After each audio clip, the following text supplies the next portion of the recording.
Welcome to the GSL. It's back. It's time. This is the day one of the up and down matches. I am Wolf. With me is Kaldor, and we are ready to get this started.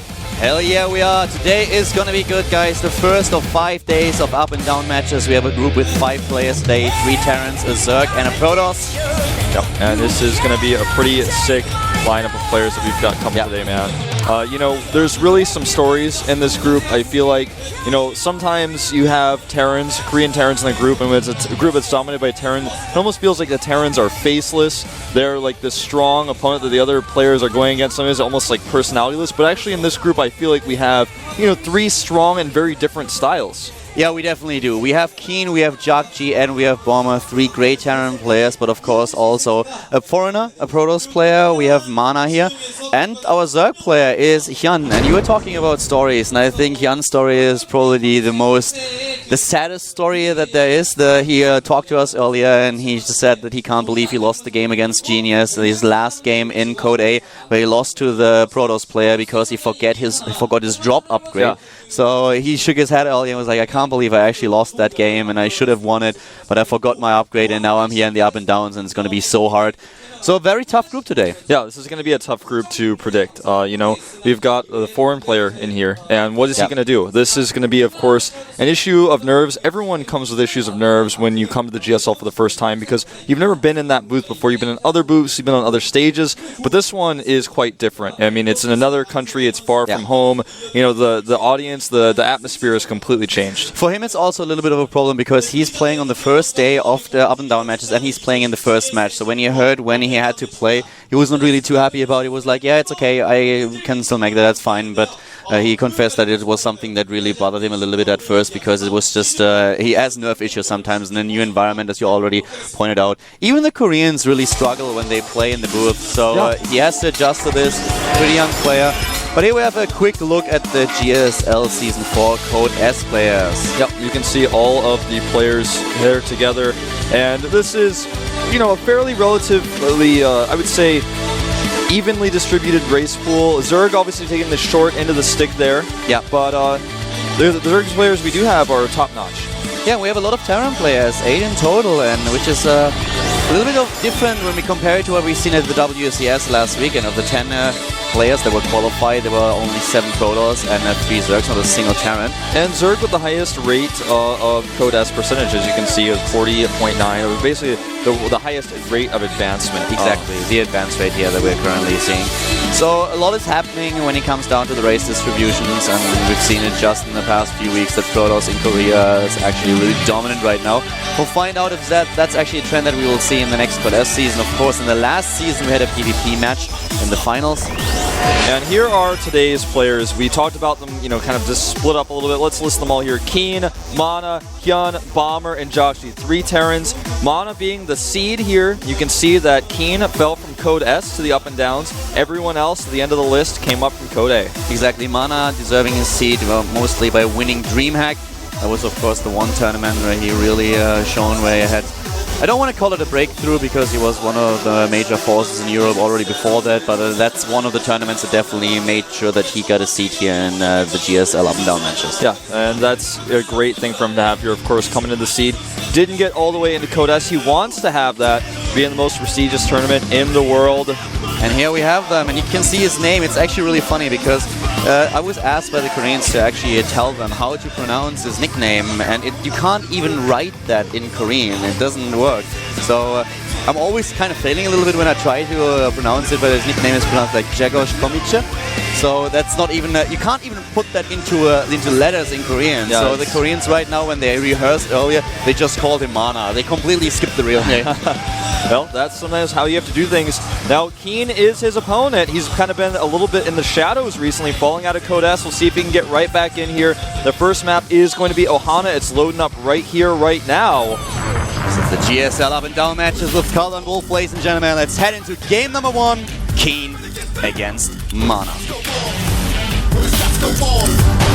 Everybody get down! Everybody get down! Shots go off! Starting to the bottom right of the map, we have our MVP player. It's the Terran, the Korean Terran player, and he calls himself MVP Keen. And of course, he's up against this guy, the foreigner in this group. Great Protoss player, getting a code, or up and down match seeds, he is. Maujumana. And not quite able to get that code S seed, but he's going for it now. There's only one thing to say. Dawaj mana, napierdalajmy. You and I didn't talk about this first. No. No, we didn't. But you would agree. I would. I trust that whatever you just said is something that... I think actually that my Polish is now getting a lot better than my Korean. Living with 3 guys from Poland makes that happen. Yeah, I could expect so. Well, what is Keen going to do here? There's no best of 3 dynamic in the up and down matches. For those of you guys who do not know the format, every player plays against every other player unless the matches are unnecessary. And so every player may prepare basically one strategy for the other one because they're not going to get another chance unless there's a tiebreaker. Actually, in this matchup, I mean, I talked to Mana a lot about the games that he has to play today, about every single match, every single opponent. He was training a lot. And his idea was on the first map to actually... he toyed around with the idea of going for a War Prism 4-gate all-in attack. Because so far, this style is more a style that really centers around the late game, where he wants to play a safe game and does not really take too many risks. So he wanted to show in his first match that he is actually able to pull off all-inish attacks as well. He also thought that it might help him a little bit because he will have nerf issues. He's aware of that. That's something that really bothered him for quite a lot the past few days. He was really nervous already about the matches.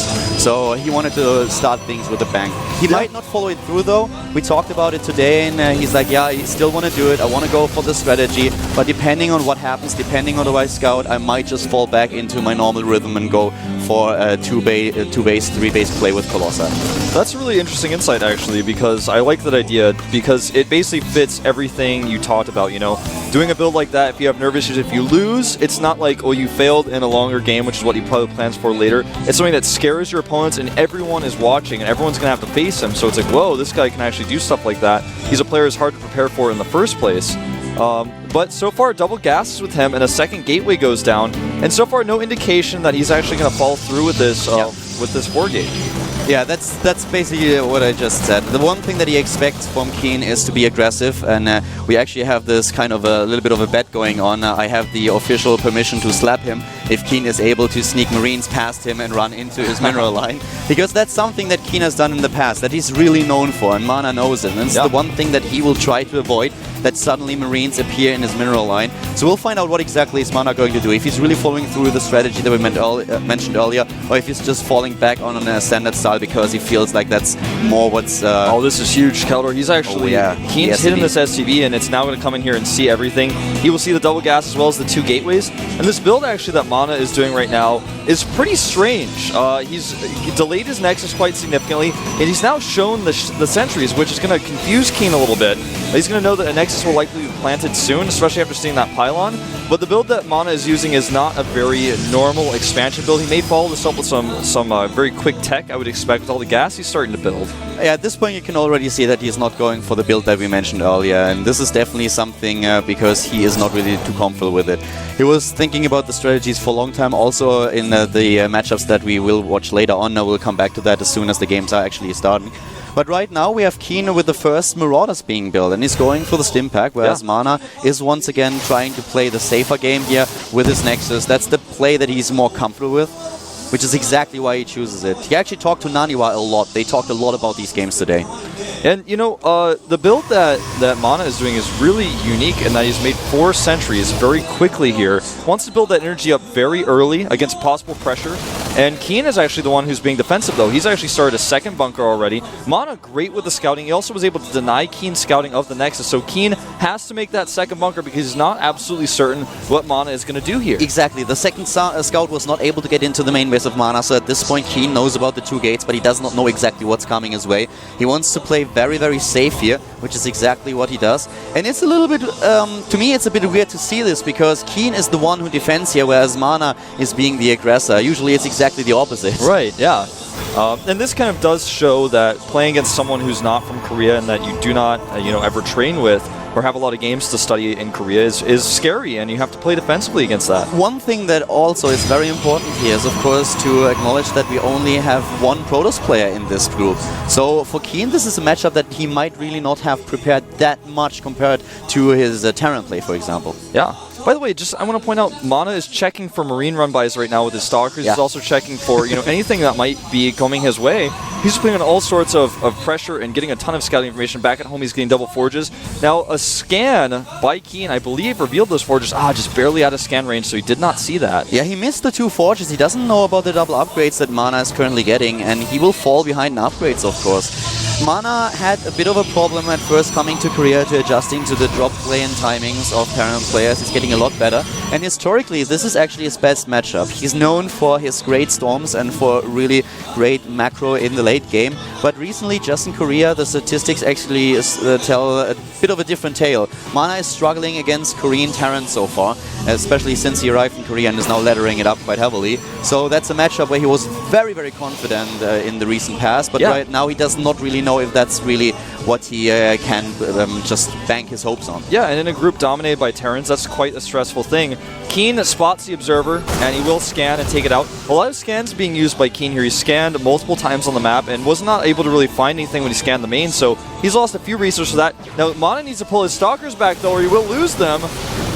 One of the Stalkers goes down. He did not see that there was actually move out by the Terran player. And Keen is now on the move with 41 army supply. Yeah, this is going to be really hard for Mana to hold, but he built up a ton of sentry energy earlier on. The concern, though, of course, becomes that the medevacs are out, and this is something that is commonly seen in this matchup by almost every Terran player. The 2 medevac push out with stim and combat shields. Combat shields finishing on the dime right now with this. The only thing he does not have is +1. Yeah, and +1/1 will be done for Mana just in time, I think. The Storm, on the other hand, might be something that he is going to miss in the next fight. He also doesn't have High Templars that could build up energy right now. So is he able to get the Storm out in time to deal with this push? It's actually going to be a really close one. Here come the High Templars. They need to build up the energy, but Keen already on the move, scouting ahead and trying to stim up the ramp. Oh, a missed force field here by Mana allows Keen to get a few units in, but so far he's kind of eating them up one by one. He pulls his units from the main, knowing that Keen is actually committed to the front here, and it looks like Mana is actually going to hold with flying colors with all that sentry energy from earlier. Yeah, he still has sentry energy left, and now Keen had to retreat. We have Storm nearly done. +1/+1 is done for Mana. He has the upgrade advantage here, and actually starts +2/+2 right away. So important for him here as Keen is trying to catch up in upgrades. And this first engagement was such a huge win for Mana. Yeah, it really, really was. Now he needs to find out, though, if Keen is taking the 3rd base, because that's going to make him choose his next move. Right now he's adding extra gateways to be safe. He's really, put a lot of resources in these upgrades and the Storm tech off 2 bases, so his army itself is a little bit weak. It's hard for him to move out, so he has to add these extra gateways. He also has to be careful about when he takes his 3rd, because Keen is very keen, no pun intended, on putting a cancel on that Nexus. At the same time, we have the 2nd engineering bay now coming up for the Korean Terran play. He wants those double upgrades, no armory just yet, but here come the High Templars, and now Keen has to be very careful. Mana is known for his Storm micro. And there comes the Ghost Academy. He's not getting the armory. There it is. The armory a little bit later than expected, but he's building it nonetheless. Keen has not seen a lot of information to lead him to believe that Colossi are coming out. A really nice insight by him to just continue to fly the factory around, and he's like, well, you would have had Colossi by now. This doesn't make sense. I think he actually saw 2 of the High Templars as well. Oh, okay. Well, that would make sense. But the Nexus is spotted. He did not clean the Marine before doing so, and now this may trigger Keen to start doing some more drop play. He's quite good at that. The Marine taking out, completely flanked and surrounded by Zealots. Yeah. That's never a good thing to happen when you have 1 Marine. The Marines are good, but in numbers. Yeah. At this point, Mana is actually being aggressive. This is an unusual composition to move out with at this timing, but he's built it, and he's built it well. Keen will scan forward here with the Watchtower, and he actually takes out the Observer as well. And Mana has to make sure his storms are great. He's trying to use the terrain to his advantage here. And he's just scaring Keen a little bit. He's not going to actually commit to fighting at the main base. Mana has a huge advantage in upgrades now. +2/+2 is going to hit. And if he's really aligning this up with his attack, this will be a great position for him to be in. In terms of army supply, they are roughly on the same page. Mana has a 10 army supply lead and starts with his 3rd armor upgrade immediately as soon as 2-2 finishes. And so far, we don't have ghosts for Keen. And here come the storms and the charge. The charge is so good here as he's able to close the distance from two sides, but the problem is the Storm, and the Storm is going to actually zone Keen out quite a bit. That was a great Storm, and Mana takes a supply lead here, but he's going to have to pull back. He cannot fight up a ramp with this composition, but he can force field here and go into the third. Exactly, that's what he does, Wolf. He goes into the third, he still has the High Templars ready, and as soon as Keen moves out, he can just storm the ramp again. Here come the force field, he traps the SCVs and takes them down. Looking good for Mana at this point. Oh man, this is so well practiced by Mana. You can just see how much he has practiced how to use these sentries and zone his opponent with the storms, using the ramps against Keen Mana. in a position like this. This is so awesome. Now he's up 40 supply. Keen in a lot of trouble here. He remains alive with his third base up, but he has no longer a presence on the map. He's down in upgrades still. He's down in Harvesters, and Mana is transitioning right now. He's going straight for the Colossi.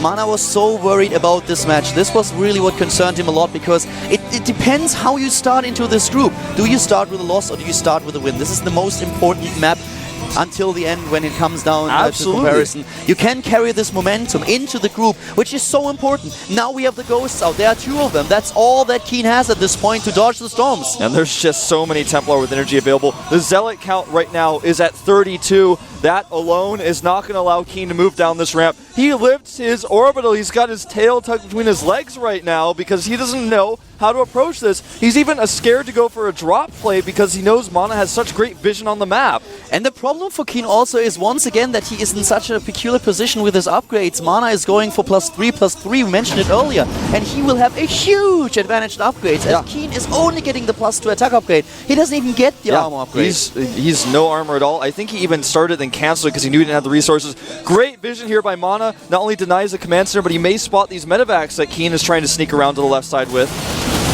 A young player from Poland playing really well so far, but Keen, of course, a Terran player that should never count out. This Doom drop. Yeah, he set up the Doom drop, man. Hit Mana hard. This is basically what he wants to do to get back into the game. He knows that he's behind, and this drop might actually do it for him. Yeah, and it's going to hit Mana in a blind spot. The entire left side of the map is undetected by pylons or units.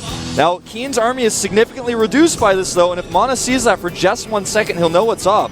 Uh-oh, yeah, but he has no clue. Nothing in his main base. In the warp-ins, he has a few available, but this is a huge, huge drop. There is nothing, not a single High Templar that could use a feedback here. The drop is headed into Mana's main base. Here it is. He's dropping it now. This is where Mana's nerves are going to have to come into play here. Wow. Did you see that on the minimap? He actually tried to move back, and then he realized, no, I don't have a chance doing this. I have to attack. He's taking a fourth base. He wants to go for the trade. He sees the bunkers, though. Keen is well prepared here with 4 bunkers in place. And Mana is in a lot of trouble. He's losing all of his production here. This allows Keen the third base completely uncontested.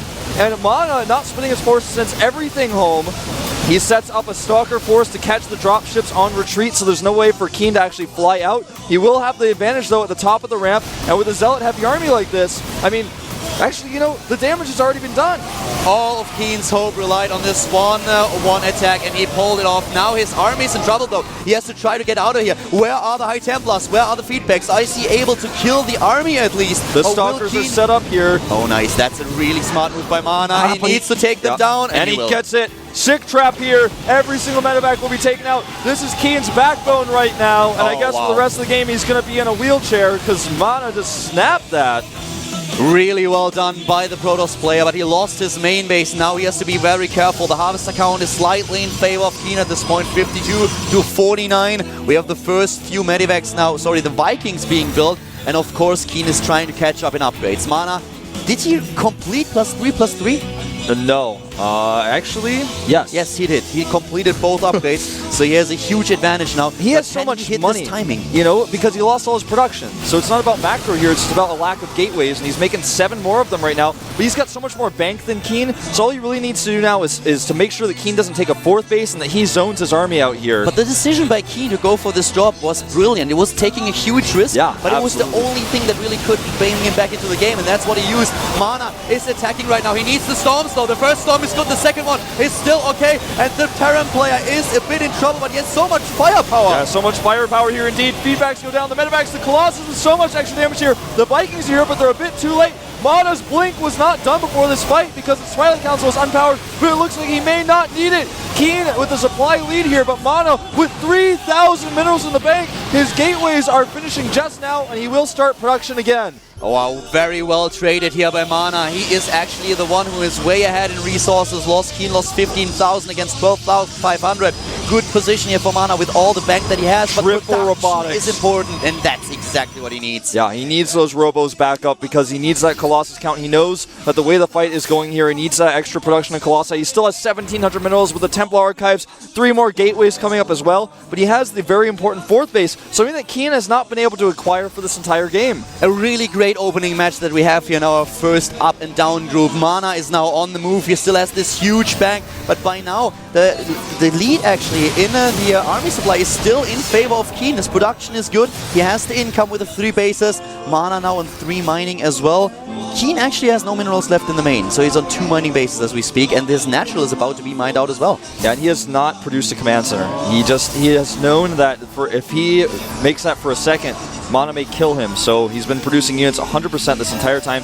Finally, the +3 armor starting to come out here, but Mana with 3 Colossus at a time being made. And Keen might run out of steam here if he is not careful. He's trying to make this happen. He's trying to get into Mana's 4th, but Mana now has the army supply advantage, and he has, of course, still 6 High Templars. Yeah, storms and here are in come the position. storms. Great pullback there. I love Keen's assassination drops with his ghost. He's been doing that this whole game, putting the ghost in a drop ship and trying to drop it out to Storm. And here we go, Zealot's running up, but this is a great position for Keen. Mana cannot hold this base. Yeah, he has to be very careful here. He needs to fall back, and this is exactly what he does. But Keen actually kills the base, and now he is on even footing here in some ways, but at the same time, Mana still has a scary army. He's going to try to cut off the retreat. And the Colossi, they are done, and there are not too many Vikings. We have 2 in total. That's all he has against the 3 Colossi. And all these and units the are storms! low. Mana moving in, charging in with the Zealots now. The High Templars trying to close the distance for the Storms. Start to pull them off. Storm after storm, and of course those Colossi are doing a huge amount of damage. Yeah, all Keen's units were so low in hit points, and now the Colossi being microed back, but there's no support. +3 Marauders ripping them to shreds here. Even the Ghost takes out a Colossus, and the supply is even here. Keen is hunting the Colossi down now. But the Archons, they are able to come through for the Polish player. What a close game we see here. Mana is using his entire bank now. He has no gas anymore. He's relying on his minerals. Yeah, he needs to remake that Nexus. He's already got the assimilators in place from earlier. Keen was not able to kill those. But Keen has this Terran ability called Lift that he can use on his buildings to move his commander to the 4th if he wants to, if he needs to. And Mana actually decides to take the Nexus to the left side rather than the right. A very interesting choice. But Keen goes to scout for it. Very well done. A great map awareness by the Terran player from Korea. Sends one of his Marines over to the left side of the map. It's actually pretty interesting as well that both of them are roughly at the same age. Mana being 18, Keen is, if I'm not mistaken, 17 years old. Yeah, they're both very young, and it's kind of an interesting factor that plays into this. Mana just been really hurt by that drop. The production of his was so stifled throughout the entire game. He's supply blocked now and is just starting to build his pylons, but you're perfectly right. This drop play, as mentioned earlier, was exactly what Keen needed. It was his one chance to come back into the match after his huge disadvantage in the early game, and he just risked it, and it was so worth it for him. Yeah. But this game is not over. No, it's not. And the Viking count is actually even with the Colossus count at 4-4 here on the map. And he's getting into a good position where Keen is going to have to come down a ramp into 4 Colossi, destroying anything he has. And I don't think he can hold this base, man. This 3rd base, Mana, can he do it? He's moving in his trying to take it out. Nice Storm, controlling the ramps here, so important. The EMP just misses, but another Ghost is walking in right now. Mana is on the move, trying to pull his way out. The choke point is something where he should not engage. He should be happy with just forcing Keen to lift the 3rd base. Now Mana, if he wants to, can even remake the Nexus of the right side of the map. All he has to do is fight defensively in the middle of the map, pick off Vikings like he is right now. He's going to kill the factory as well. And Keen looking a little bit desperate right now. A lot of his units still low on hit points. He does have medevacs out. They will heal them. And Mana is on the move right now, trying to force the engagement. Mana, Napiralaime going in here. Another Storm. No Storm, but the GG by Keen. And Mousebots Mana takes victory in game number 1. What a great play by him. A very well-practiced strategy. Look at him. You know, he had an advantage early on, and then things went wrong, but he still was able to remain cool, calm, and collected. Yeah. And if he can remain calm in a situation like this, I think there's no telling what he could, really do in this group. His nerves, very obviously not a problem right now. Yeah, this is something that is of course great for Mana. Getting this momentum in game number 1 was important. And Keen was actually the one player where he thought that he had the best chances of beating him. That's the one thing that he really thought about. That's, by the way, his brother in the booth right now. Yep. Obviously very close. Play StarCraft together. They are really close. They came to Korea together and they are the biggest trolls ever. They even beat Cloud. It's unbelievable. Like 99% of what they say each day is just trolling. Oh man, I don't think he needs to say anything about that game. The actions spoke for themselves there. Great play, obviously well practiced. You could see the way he attacked Keen's third, how he positioned Storms in order to deny his movement. He got the sentries earlier, and for that reason had so much energy for Guardian Shields and Force Shields, and was able to zone his opponent with those later. He saved them.